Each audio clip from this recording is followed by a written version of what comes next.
Mi nombre es Victoria Guadalupe Cahuichan y voy a explicar sobre las diversas formas de inexistencia que tiene el acto jurídico.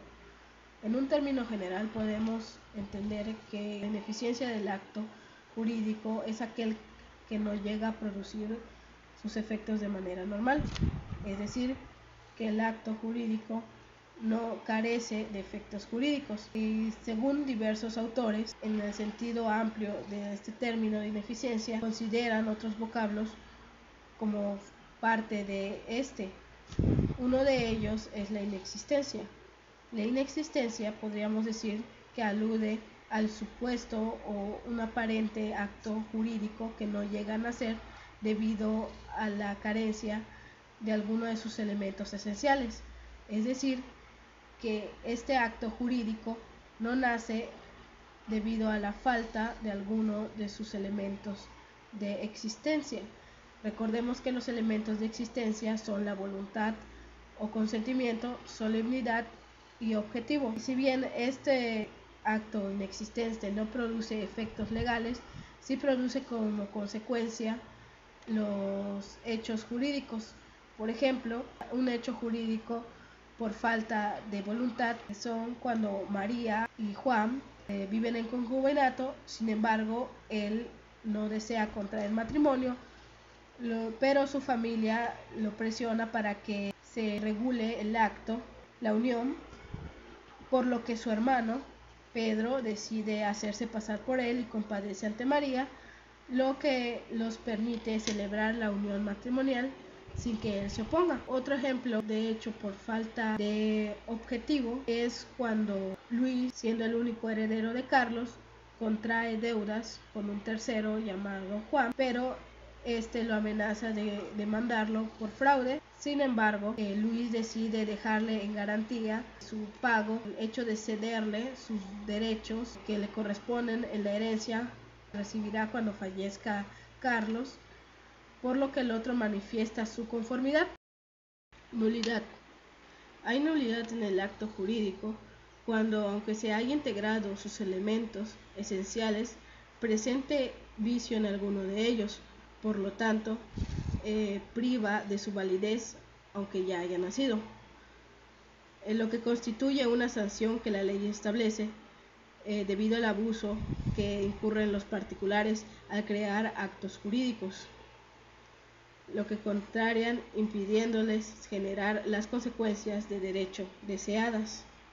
Es decir, la nulidad es una sanción que la ley impone a quienes realizan el acto jurídico sin los debidos requisitos, privándolo de sus efectos que hubieran producido de forma normal en derecho.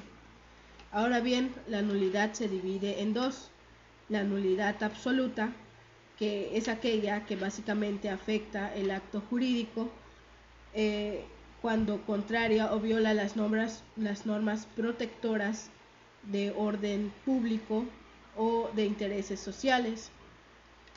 Sin embargo, estos no impiden que los efectos se produzcan de manera provisional. Y para que estos dejen de producirse se necesita una declaración judicial. Por otra parte está la nulidad relativa. La nulidad relativa es aquella que, a diferencia de la anterior, afecta básicamente al acto jurídico cuando ataca a los intereses de los particulares. Por lo tanto, constituye una sanción que la ley contempla para proteger a determinados particulares o personas, ya que les permite anular el acto que los lesiona o convertirlo en un acto válido por la confirmación por el transcurso del tiempo sin ejercer acción de la nulidad. Esta nulidad relativa está fundada en la capacidad o en los vicios de la voluntad. Para que estos efectos se destruyan retroactivamente se necesita una resolución judicial. Mientras esta no esté, el acto seguirá produciéndoles. Es decir, que la nulidad relativa, a diferencia de la anterior, protege los intereses particulares, por lo que provee una sanción para estos. Ahora bien, para que el acto que es afectado por una nulidad relativa, se puede realizar una anulabilidad, que solo puede ser realizada o ejercida por el incapaz o su representante, así como también por el que sufre violencia o el contrato por error. El acto regulable puede ser de dos maneras: por confirmación o ratificación, que es mediante una actividad expresa que la gente puede pedir la anulación del acto, lo cual le confiere a esta la validez de su carencia. Y de otra manera puede ser por prescripción, que es mientras no se ejercite la acción de nulidad durante los plazos que el derecho civil mexicano haya previsto. Como resultado, el acto queda firme y libre del vicio lo que le afecta.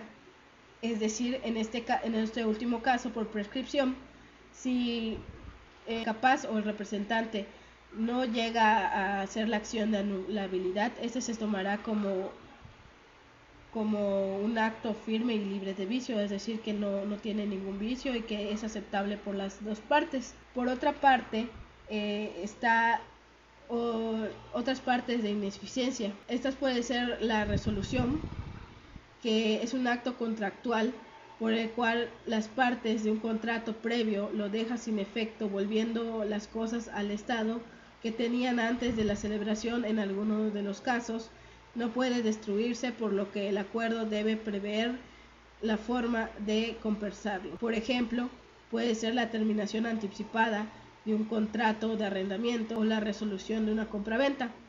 También puede ser el divorcio por mutuo acuerdo o la llamada revocación de la adopción, también puede ser por mutuo acuerdo. Otra forma de ineficiencia es la revocación.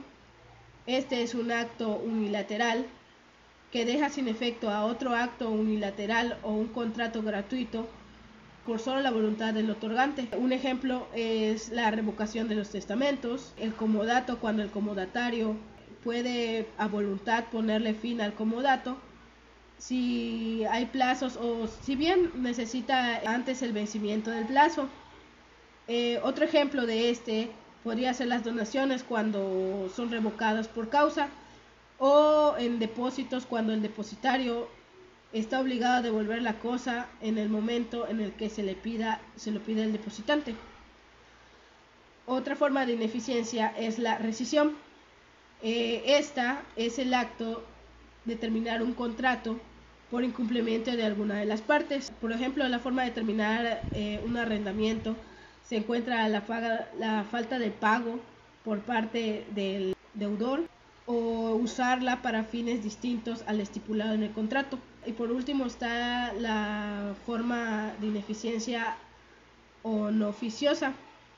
Esta también se le conoce como inoficiosa, y estos son los actos en los cuales el autor o las partes no representan los límites que la ley fija a su voluntad.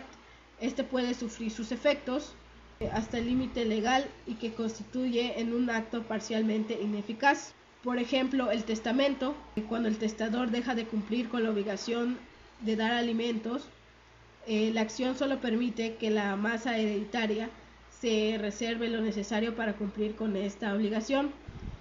Es lo demás, el testamento surge todos sus efectos. También las donaciones, cuando perjudiquen la obligación del suministrador de alimentos, por lo que se reducirá en lo necesario para cumplir esta obligación.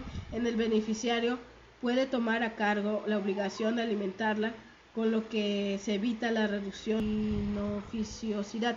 Por último, podemos decir que otro término de la ineficiencia del acto jurídico es la no oponibilidad. Esta se constituye como otra forma de hacer ineficaz un acto, ya que en caso de que la ineficiencia entre las partes es consecuencia de proteger un derecho preferente.